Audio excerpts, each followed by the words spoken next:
Hello and welcome to the Stormont Sources podcast, where we take you inside politics of Stormont and inside policymaking for Northern Ireland.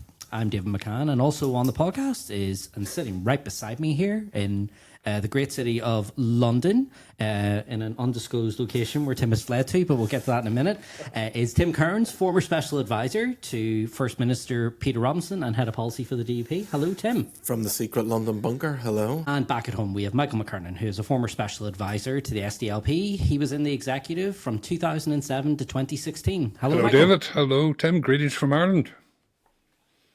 And this is very controversial. Starting us off the bat, you're going to annoy Tim. No, well, then I think we could safely say that my two colleagues are beside themselves. Very good, very good. Right, okay, let's get started. Today we're bringing you the podcast episode that many of you have been asking for. We have, as you know, been putting up the ways in which you can get in touch with us on the podcast, and we are delighted and bowled over just over 2 months in with the reaction that we have had. So thank you very much. So we're going to answer some of your questions that you've been sending in to us today. So that's what we're going to get to. But before we do that, we're going to talk a little bit about last week's episode. Tim became a bit of a Twitter celebrity, not for the first time, but I think the kids call it, David, going viral. Going viral. So Tim has been a little bit of Tim has went viral, and not to everyone's pleasure, it must be said. So last week we talked about the reaction to kneecap. It was the story that dominated Northern Ireland politics. Faded out a little bit this week, but still has been in the headlines. So, Tim, 122,000 impressions. I mean, you're rivaling the number of votes the DUP got at elections here. So, was it kind of RIP your mentions, or, because you were getting talked about? Well, there's a couple of things I learned, actually, over the weekend, which was interesting. I think the first thing is people can simultaneously hold two opinions at the same time, which seems to baffle people. So on the one hand, you can condemn kneecap, and on the other hand, you can still condemn sectarian singing when it happens. And some people seem to think that was something that was incapable for a person to do. And also it was interesting on Palestine, because obviously that's where kneecap were... Found a lot of their controversial statements in terms of things they said about Hamas and Hezbollah. It is possible to condemn the genocide in Palestine and at the same time, condemn things that Hamas and Hezbollah have done in October the 7th and things like that. So it does seem that people want politics to be binary, and it does seem to be quite shocking for people, particularly online, when you say what they don't expect that you're going to say. Now, Michael, there's been commentary before about the fact that, Michael, both you and me come from pro-United Ireland backgrounds, but, I mean, you have been smart. You've got off X, Twitter, whatever you want to call it. I mean, did you, were you surprised that Tim went as viral as he did? Yes, I was surprised. I mean, broadly speaking, when we discussed this last week, Tim would have condemned kneecap pretty much roundly. I would largely have defended them. But I think Tim's stroke of Twitter genius was to tribalize it a little bit more by making the point that a Protestant unionist kneecap would not be tolerated. Only a Catholic, Republican, nationalist kneecap is tolerated, because there's a different standard for nationalists than there is for unionists. And I think that took off. And all I can say is congratulations, Tim, for all the traffic that you generated, although the basic arguments remain the same. Yeah, and the other thing, just interesting, I did couch, we're not going to talk about this too much longer, but I did talk to a couple of friends in the media back home about your views about, the media profile and kneecap, and you were doing all this, and I mean, even your fashion sense was commented upon last week. Look, men over the age of 50 can wear hoodies. I want to tell the internet, and that was a ridiculous. Although you're impeccably dressed today. Well, that's because we're in our nation's capital. Yeah, brilliant. So, interestingly enough, I suppose we shouldn't really be surprised about this, but universal disagreement. People thought, "Come on, Tim." What? Just on that. It wasn't universal disagreement. No.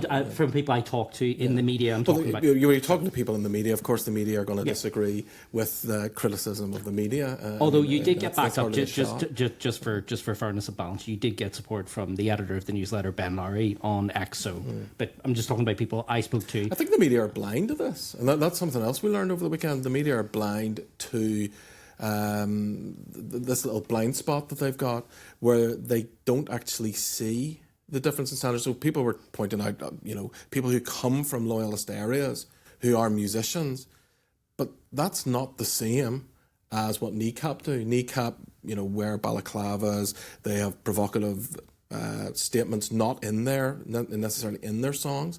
That this is things that they do in between the actual singing of the song. I feel like I'm getting very old now. I don't even know if that's right to say, the singing of the songs. But in between their act, they say things that are controversial. There is no loyalist equivalent of that kind of act. That's the point, because a loyalist equivalent of that kind of act would not be tolerated from the start. That's the point. And I think the media are blind to that. Well, I think there is a podcast that we need to do about kind of cultural expressions, and I just think there is more of that within national circles than there is in unionism, but that's a whole other podcast which we'll get to maybe over the 12th when it is the season. And I do think something that unionists need to get to, and a criticism for unionists. So maybe I'll get unionists angry this week when I say this. God, you're so alliance now. I don't think that there's anything to be afraid of by condemning sectarian singing and sectarian songs at loyalist band parades. And I'm baffled why unionists don't just simply say it's wrong. Because one of the things I learned on Twitter over the weekend, where people were shocked from a nationalist Republican background when they would challenge me and say, oh, what about loyalist bands? You go, well, yeah. And in fact, the words I used were, it's disgusting. And people sort of backed off at that point. Now, what is there to fear? And this is a challenge for unionists and unionist politicians. What is there to fear about coming out and saying some of the behaviour at loyalist bands parades, when sectarian singing particularly happens, why not just come out and condemn it? I mean, I don't know. I don't understand why there's reluctance to do that.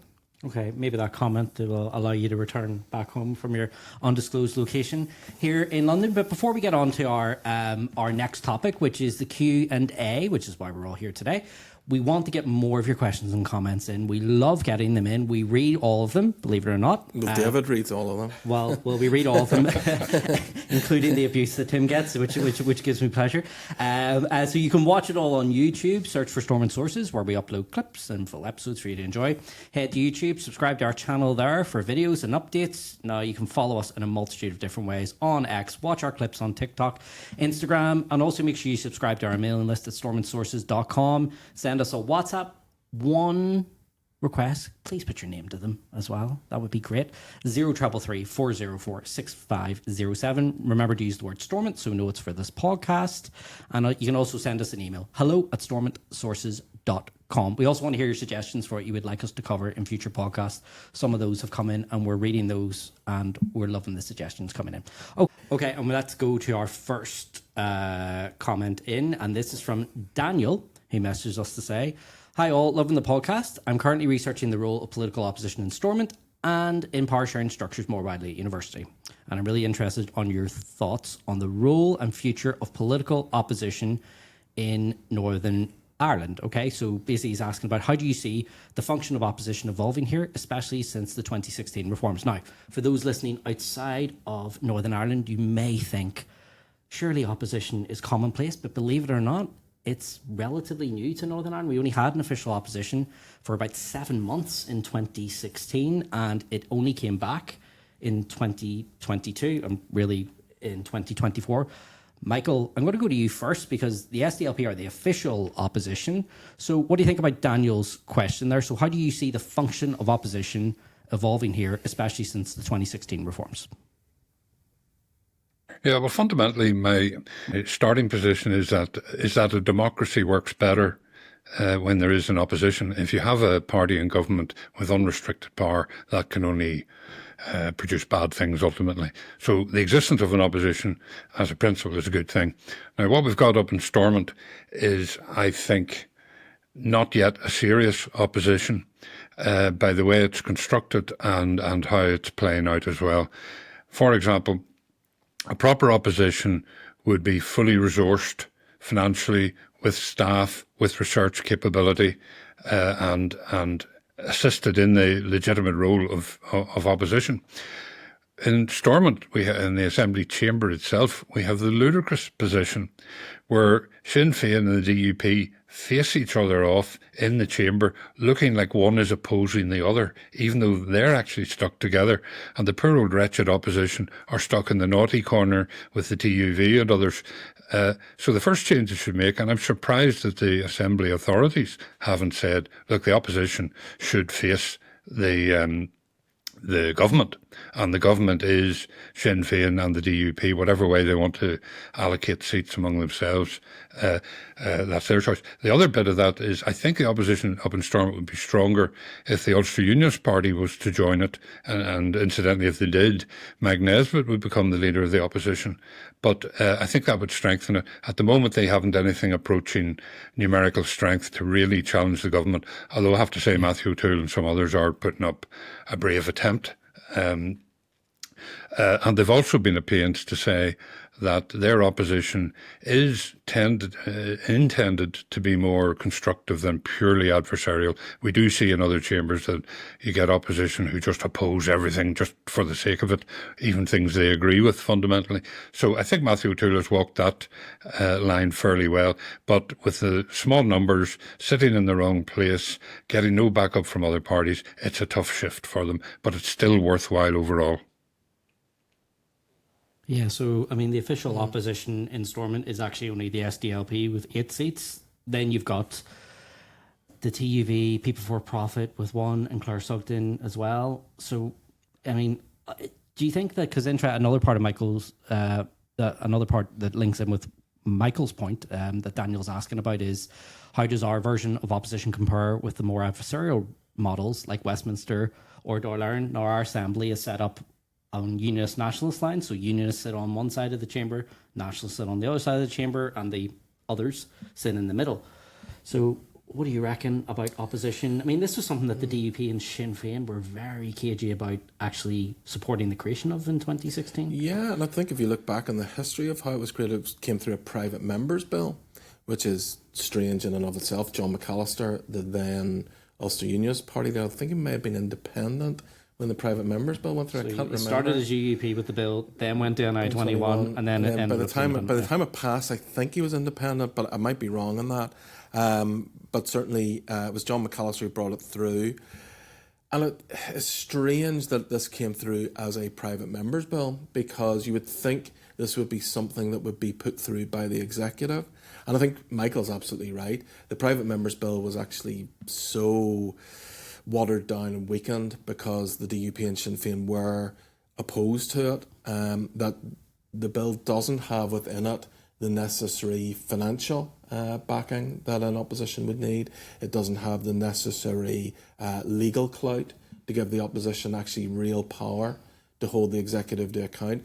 I actually think what we need, as part of an overhaul, if that's to happen, of the Stormont institutions, is for an opposition, a proper opposition, to be negotiated as part of that overall package of renegotiation for the Belfast Good Friday Agreement, because it's only then that you're going to see an opposition that's properly resourced. Look, they don't have a coterie of special advisors and researchers to help them to dig deep into what the government's doing. I don't know how you had MLAs and their very limited resources can actually do that justice. I also think that we need to get to a point, if we are going to have a reform Stormont, where you only have 2 parties in the executive, and then you have 2 or 3 parties that form the opposition. Now, I don't know that we're there in maturity-wise to have that yet, but I think ultimately that's where it needs to go. There needs to be some sort of voluntary coalition from at least 2 parties, and then a voluntary opposition. We're not there yet, and we're nowhere near being there yet in maturity levels, David, before you jump in and say, how's that going to work? No. I think that's where we need to get to. It's not that. It's just last time we had 2 parties in the executive, it lasted 7 months between the DUP and Sinn Féin. Well, I did say we're not mature enough to be there. So, but look, David, how is an opposition in Northern Ireland to function under the current mandatory coalition? I mean, how would you do it? Well, basically, I would kind of do what we did in 2016, where the largest Unionist Party, the largest Nationalist Party come in and form the executive. The rest form the opposition. But then I suppose you need to get numbers for a majority to get legislation passed in the Assembly. But I wanted to ask Michael on this, because one of the things that's actually bothered me and bugged me was after the 2017 election, when the Ulster Unionists got badly beaten in that election in 2017. This is the snap Assembly election when the executive collapsed over RHI. And then the SDLP held their ground but didn't make any big advances. Everyone kind of wrote it off and said, well, opposition was a failure. And the UUP and the SDLP going into opposition was a failure. And I actually disagree. I think them being in opposition was a massive, massive, massive success. I think opposition raised the bar on RHI.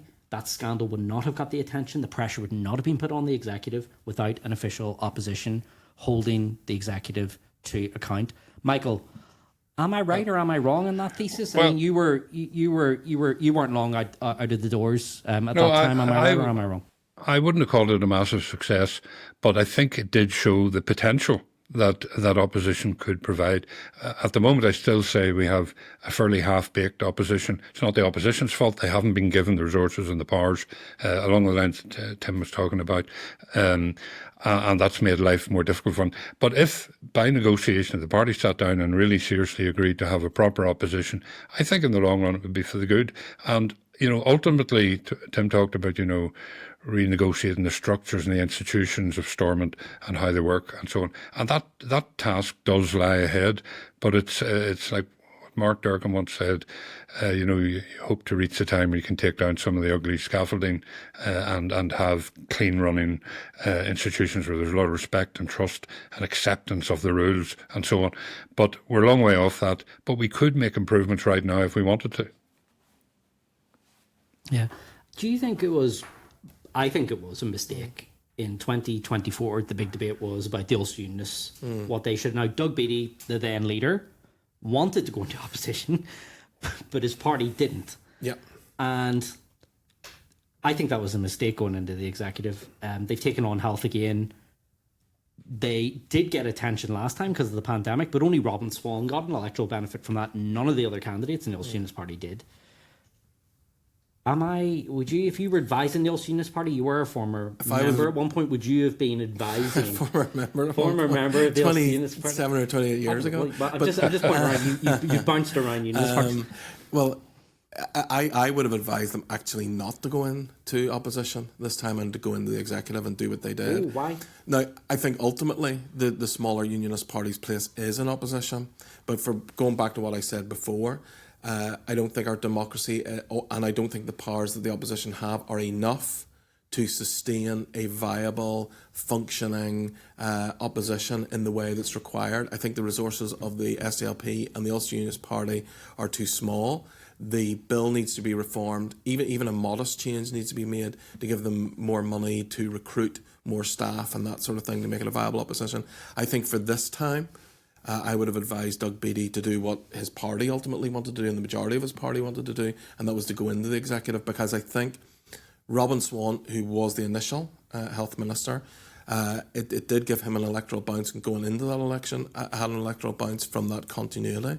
But I also think Mike Nesbitt as leader, let's look at the leader of the Ulster Unionist Party. What do they do if they're not the health minister? And I think that was a mistake on Doug Beattie's part as well, to allow Robin Swan and other people in the party to be the health minister, not doing himself. What does the leader do if they are not the health minister or whatever the ministry is that the party has? Well, they go into the Nolan show for 30, 40 minutes, and that might be a success, and it might not be a success. Didn't work out too well for Steve Aiken. And I was just going to say that it didn't work out too well for some of the leaders in the past, and it hasn't always worked out well for Doug Beattie when he went on either. So I think if you have that health ministry, what does Mike Nesbitt do now? He's able to get onto the major TV and radio shows as of right to talk about big things that he can deliver, rather than talking about people fighting in accounts and councils, or talking about things that can get you into political trouble if you don't navigate those interviews well. So you've actually got something to go onto the radio and talk about. You've actually got something to show that you're competent. So I think until we reform the opposition, certainly for the position the Ulster Unionist Party are in at the minute, I would advise them to stay in the executive, because I just don't think it would be worth their while to be out of it. Okay. I would probably have given them. Go ahead, Mike. I'd probably have given them the same advice as Tim, except if you thought of it along different lines. Say the leader of the opposition had his own mini department, his or her own mini department, and were paid like a minister, like a health minister, for example. They might take a completely different decision, but they'd be mad going into a totally under-resourced opposition where they get no attention. Absolutely. And have no power. Absolutely. Well, one of the great things, lads, is this day 2 years from now, we will be debating this as the results of the 2027 Assembly election roll in, and I will be like a pig in the proverbial, because I will be loving it. You'll be counting all that TV money. Be analysing election results for whatever broadcaster will have me. But anyway, let's get on to the next one. Now, this one is anonymous, okay? But this is a really interesting question, just because we were discussing, I mean, God forbid we get on to policy, but we actually had the Good Jobs Bill announced last week. Keith Archibald, the Economy Minister, announced a bit of a shake-up to employee workers' rights in Northern Ireland. And this question comes in and says, can you discuss if Northern Ireland is running at a deficit? And what is the attitude of parties of cutting the deficit and running at a surplus stroke neutral? And then I'll just skip to the last question is, as a small business owner, do we have a party that is truly interested in the business community, seeing that a majority of businesses in Northern Ireland are small businesses and family owned? This is one of the interesting things about Northern Ireland politics, is that most of our parties, economically, if you boil down to it, are on the centre left. Even the DUP love spending money. They talk a game on conservative economics, but they are really centre left. They love spending public money, as do the rest of them. Michael, what do you think about the question? Well, do we need a Northern Ireland version of the Progressive Democrats, for example? Yeah, we do have the Northern Ireland Tories. They haven't done that. No, I think we don't, because the metrics are too big. Northern Ireland is, as a government, as a set of public finances, is largely insolvent. So we get a very, very substantial subvention from the London Exchequer every year, without which we would have to balance a budget, to get rid of a deficit. We would have to have the most unbelievable slashing cuts right across the board. And as you say, our centre-left parties are reluctant even to raise revenue in any shape or form in any meaningful way. So if they're not going to do that, the only way they could get to a balanced budget would be, scorched earth cuts. Nobody really wants that. Yeah. So there's no room on the spectrum for a party to advocate that. Because one thing that actually happened on it is a moment of unity, was the executive was reformed on the Saturday, and on the Monday, one of the first acts that they all did jointly was to send a letter to Chris Heaton-Harris, the Secretary of State, saying we need more money. The budget can't run the way the questioner has envisaged the budget running, at a deficit or a surplus. Just explain that.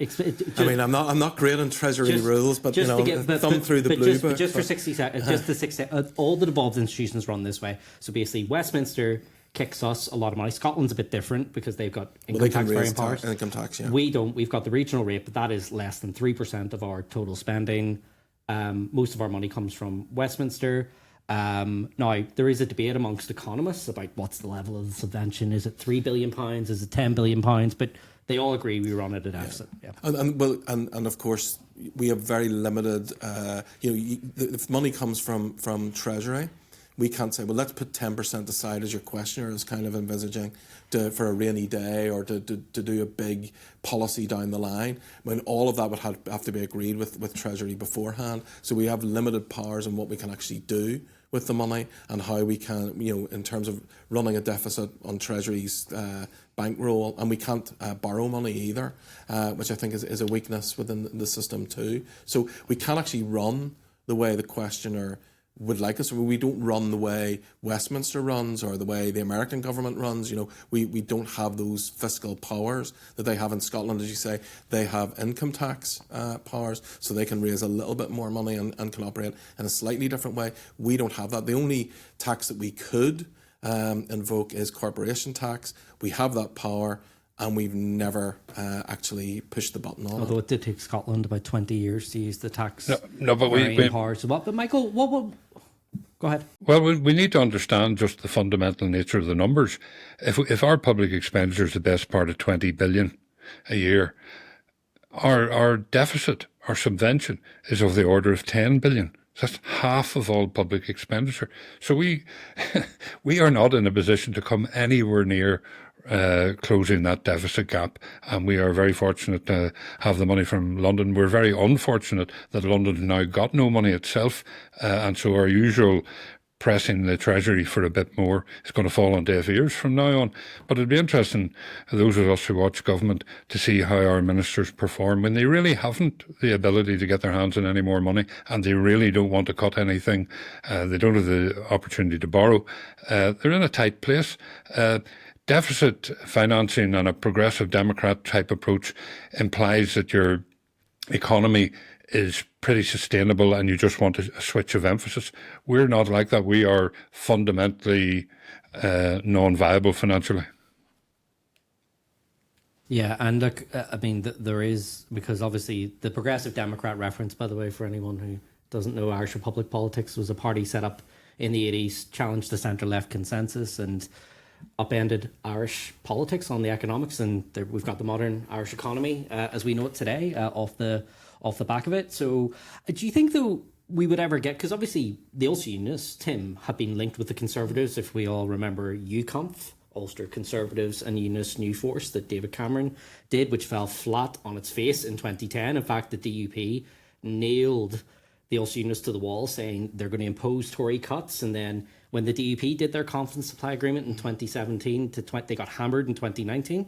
Yeah. Off the back of that, Unionist voters did not like the link with the Conservative Party for slightly different reasons. But, I mean, Irish nationalists, parties, Sinn Féin, SDLP, don't want to go anywhere. I mean, is there any electoral real estate there? I mean, Alliance used to be kind of the revenue-raising party, but they've moved away from the water charges argument. They've moved away from that kind of language. Well, it's a lot more difficult when you're in government and you need to get re-elected. If you can hold the line of, we're going to raise water charges, we're going to look at ways of bringing more revenue into the system, because ultimately it's the ordinary person who's going to have to pay for that revenue. So even if you were to talk about revenue raising, and in an earlier podcast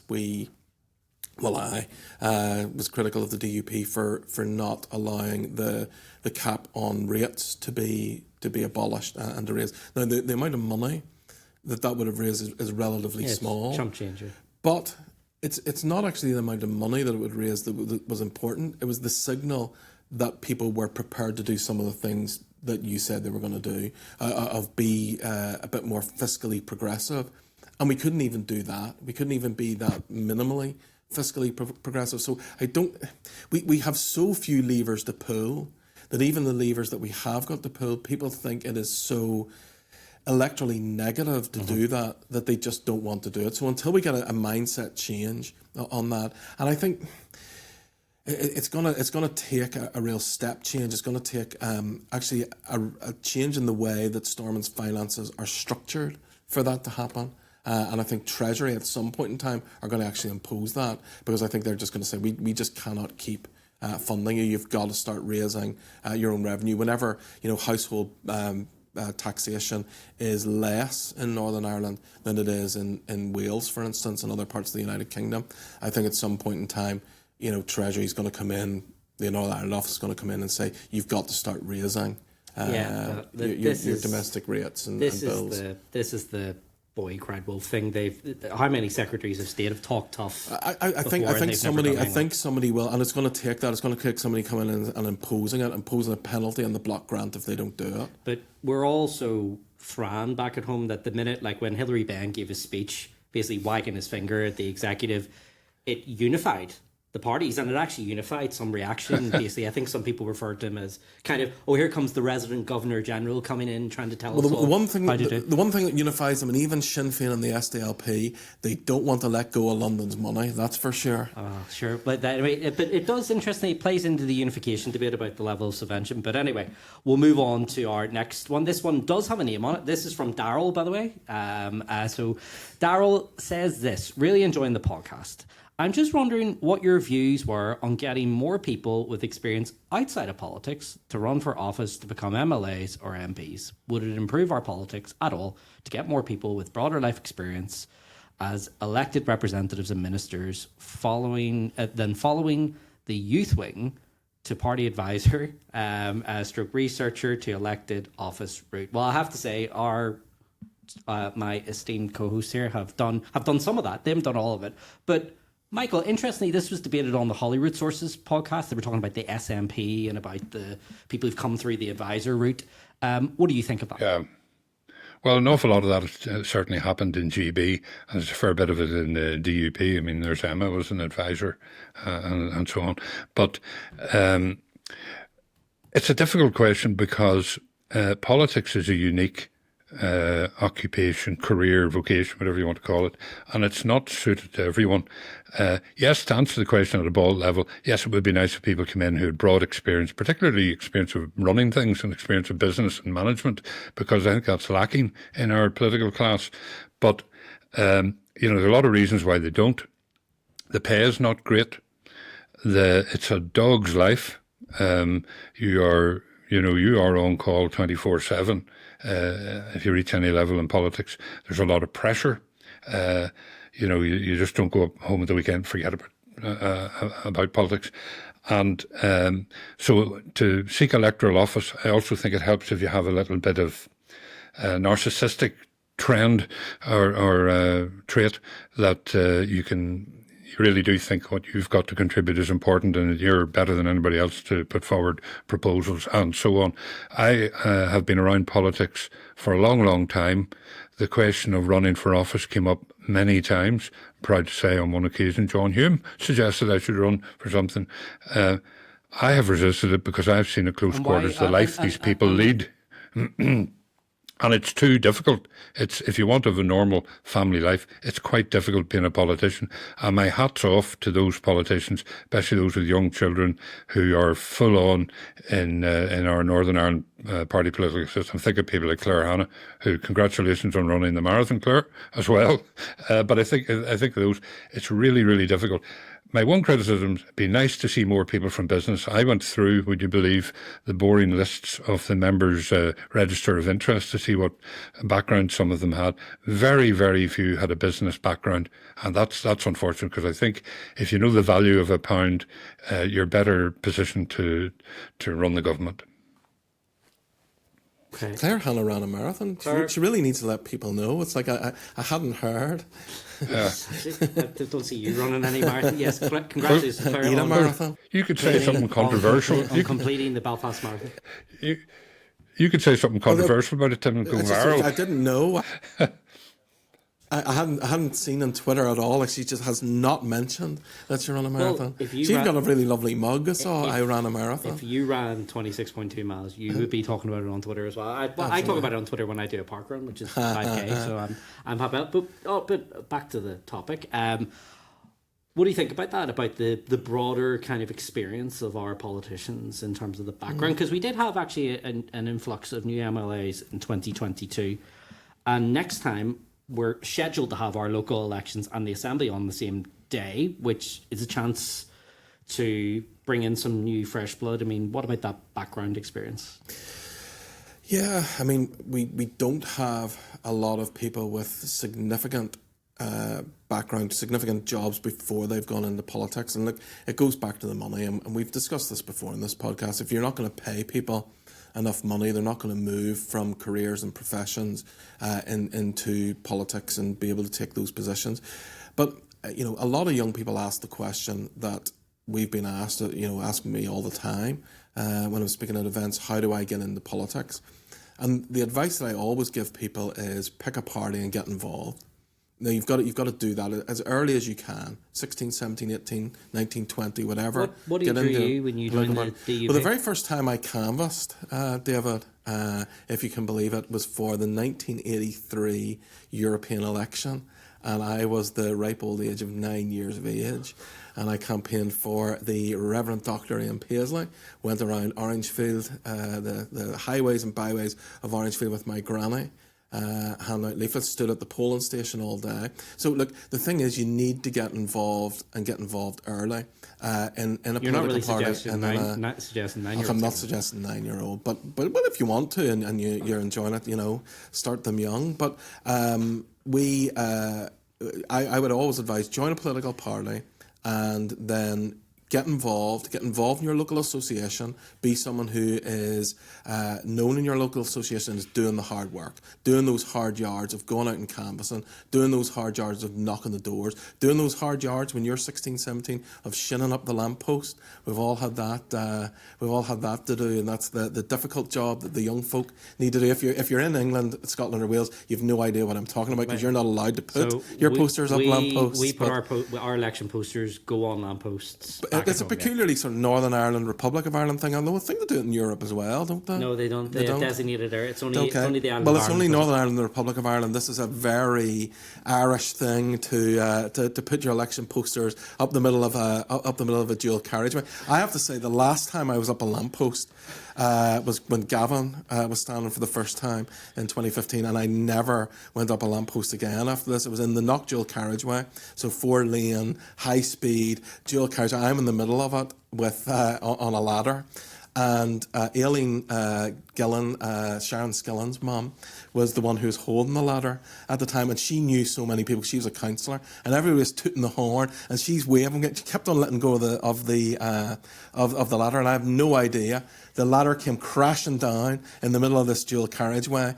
I landed a heap, and Aileen's still waving at all the people tooting their horns. So I've never gone up a ladder again, but that's what you need to do. Get yourself up a ladder and fall off it. Aileen Graham, she was just too busy waving at people to even acknowledge that I was falling off the ladder. Michael, just out of curiosity, when did the SDLP come for you? When did you sign the membership form?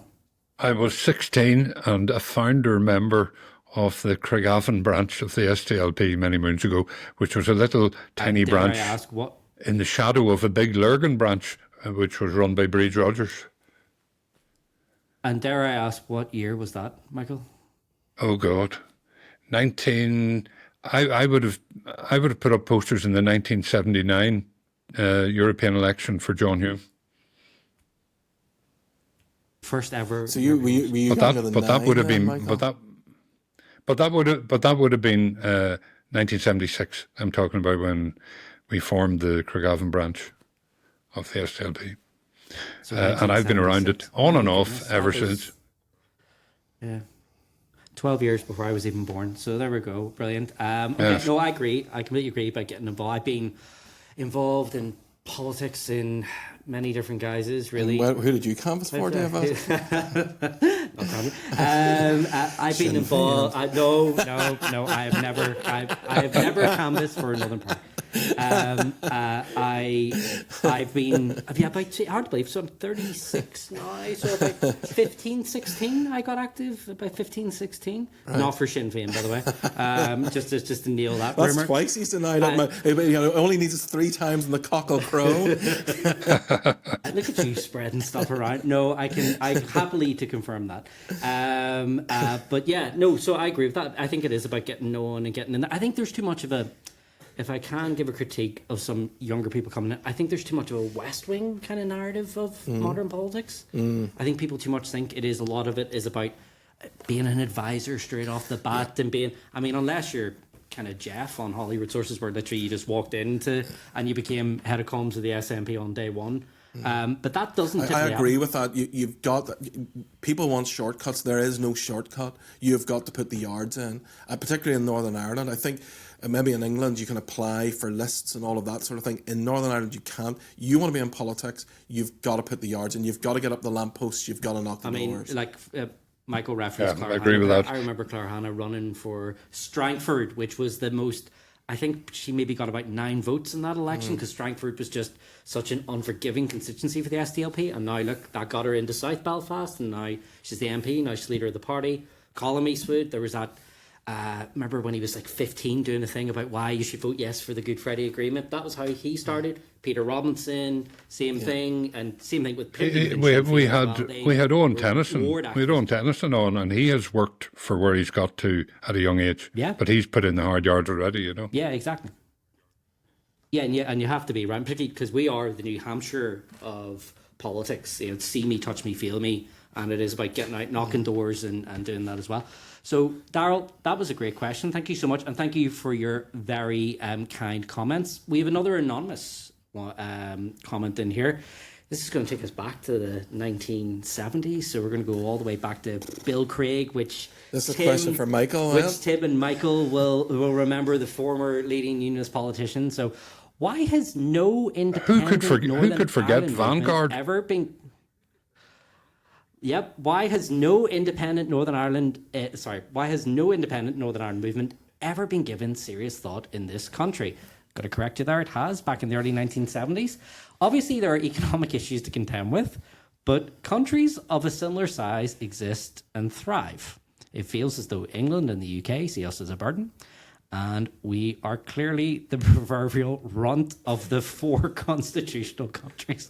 The Irish Republic see us as either traitors to Ireland, glad you drew teeth in there, look at Northern Ireland, the case with indifference. Cheers, folks. Well, thank you, Anonymous, for giving us this. I don't know. I'll start with this. I'm going to correct you on one thing. First of all, in the early 1970s, within unionism, there was, well, I suppose they weren't really unionists, so they were considering this, but Vanguard, Bill Craig, who was, of course, former unionist government minister whenever Stormont was abolished in 1972, did consider the idea of an independent Northern Ireland, and it did have a tiny bit of traction, and there was a bit of flirtation with even some DUP thing, but then there's always been a part of unionism that's more an Ulster nationalism as well. So, Michael, I'll go to you first of all. I mean, so some people could maybe, you could argue, you could see it as maybe a halfway house between Irish unification and no. It's unionism. Why is it not taking it was a nonsense back then, and it's a nonsense now. The name that came to mind was Ernest Bird, and then I think there were elements in the UDA. Tommy Heron possibly comes to mind, and they favoured this. But what is the motivation for an independent Northern Ireland? And by the way, the question is absolutely right. It is seen as a burden because it is a burden on the UK Exchequer. But what is the rationale? Don't be so harsh on What is the rationale for an independent Northern Ireland? It's because you fear the union is not going to hold. That's the real motivation for it. And I'm afraid the numbers have now passed that proposition. It's made it irrelevant, because even if you had a big slug of unionists in favour of an independent Northern Ireland, it would never carry the day. It would never carry a majority among the people of Northern Ireland ever. So I think it's a nowhere thing. What came along with that was the other equally ludicrous proposition of repartitioning Northern Ireland. In other words, go independent, but go independent with a smaller landmass, just offload Derry and Fermanagh and half a Tyrone or something like that. But that was all, yes, just silly season stuff, I think, at this stage. An independent Northern Ireland could not sustain itself, and an independent Northern Ireland is not going to save anybody from constitutional change that's coming down the road. Okay, well, interesting repartition. Just to throw more history into the piece, that was meant to be what was meant to happen after the Anglo-Irish Treaty and partition. That was the great hope of the then Irish Free State government, that Northern Ireland would just be subsumed. But anyway, Tim, why in unionism? Because think about it.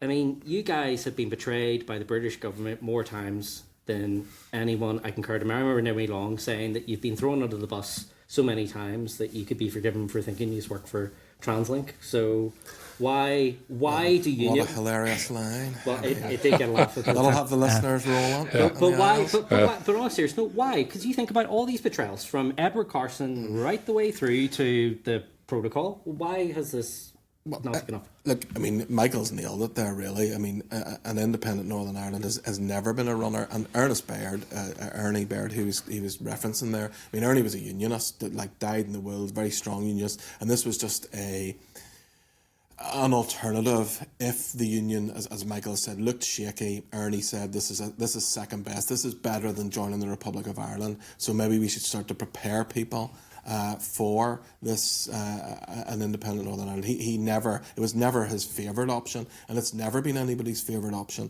I don't think it's any nationalist favourite option to be independent from the UK as an independent nation. I don't think it's any unionist's favourite option to be independent from the UK as an independent nation. So, going back to our very first question on the finances, we cannot be independent because we could not afford ourselves, and that's the problem. So, whether it's Dublin that pays or London that pays, somebody's going to have to pay, because we we're like that ex-wife that just won't go away, I suppose, and you just got to keep paying the maintenance, and that's what we are. It was Alex Kane who said the UK government are wanting to put us in the granny flat in the back of the garden. Well, they may want to put us in the granny flat in the back of the garden, whoever it is, Dublin or London, but they're still going to have to pay and maintain the granny flat in the back of the garden. And I think we realised we could not self-sustain on the money that we've got.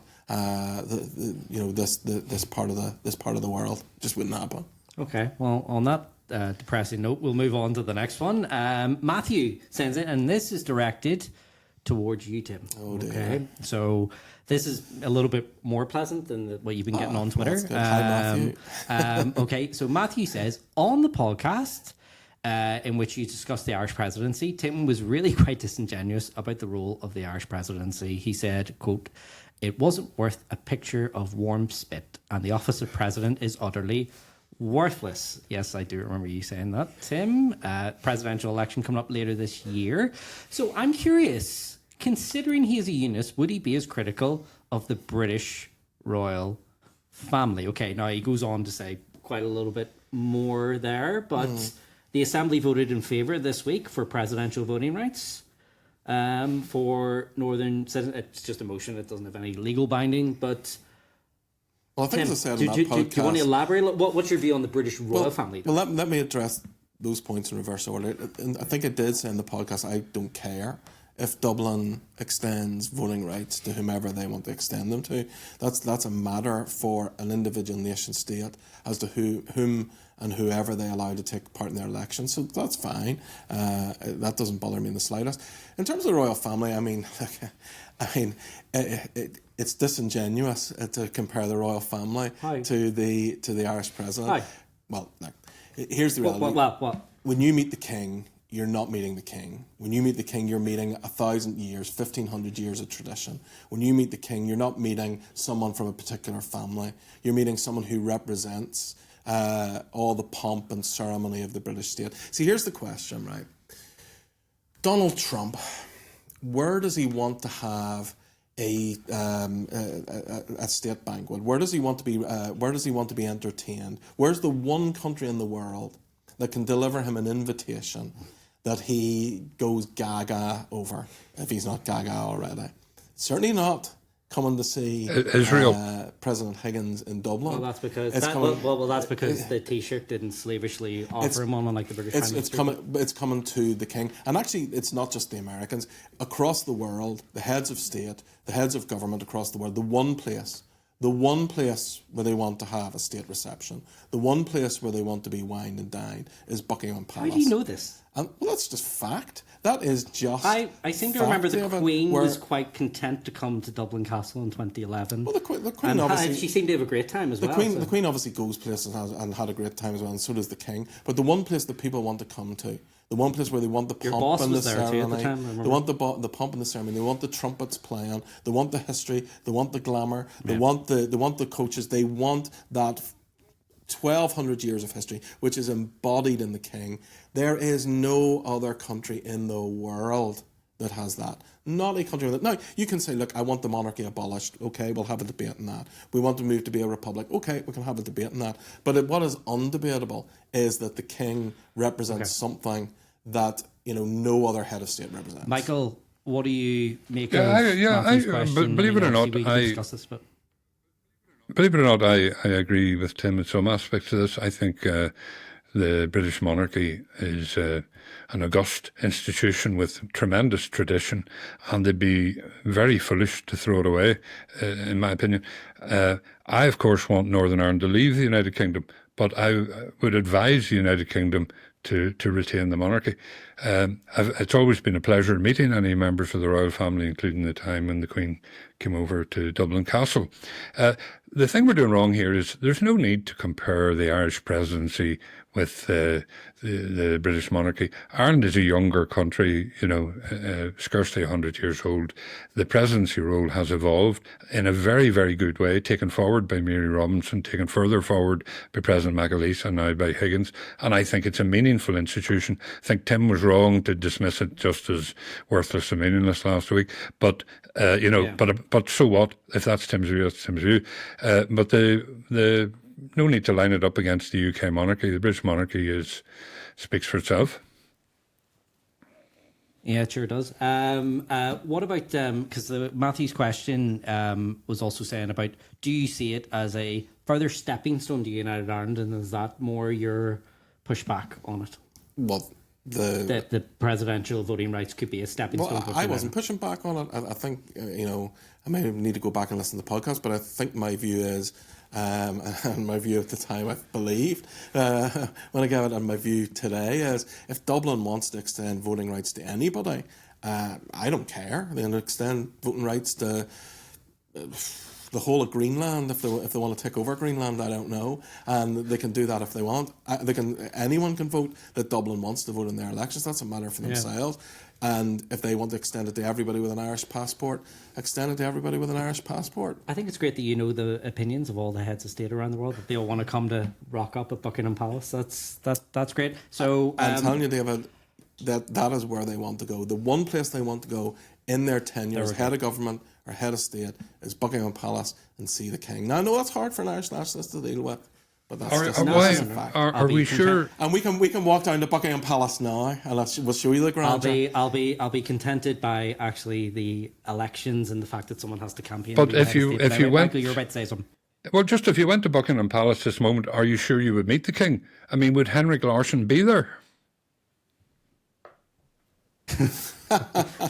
Oh, desperate. Do you need that joke explained to you? No, I actually understood that one. Okay. I actually understood that. So he understands Celtic, so now we know. The only sport David understands.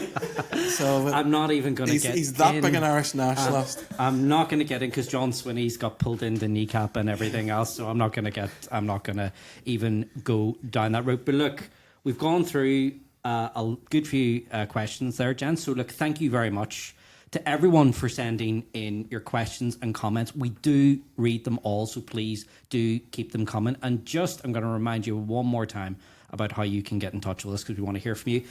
0333 404 6507. Make sure you use the word Stormont. Send us a voice note. We'd like to put a voice to the comment. And also, if you are leaving a written comment, make sure you leave your name so we have that. You can also send us an email, hello@stormontsources.com. You can also engage with us on Twitter @stormontsources. Make sure you like and subscribe. Make sure you follow us on Twitter as well. Make sure you subscribe to us on your various podcasting channels. It's been a lot of fun being over here in London with Tim. We're hopefully nation's capital. We're hopefully gonna get him. See how provocative he is. See what I have to put up with. I didn't know Tim. I didn't know Tim was English. Is Tim English? Well, we'll just be showing David the beautiful Union flags all the way down the mall. Well, my mother grew up in this great city, so yes, you're English, that's right. So I will be looking forward. I'm here to get Tim back home, so hopefully you're all much nicer to him when he comes back than when he left. That's all we have time for this edition of Stormont Sources. Thank you very much for getting in touch with your questions and comments. For Michael, Tim, and myself, we'll see you next week.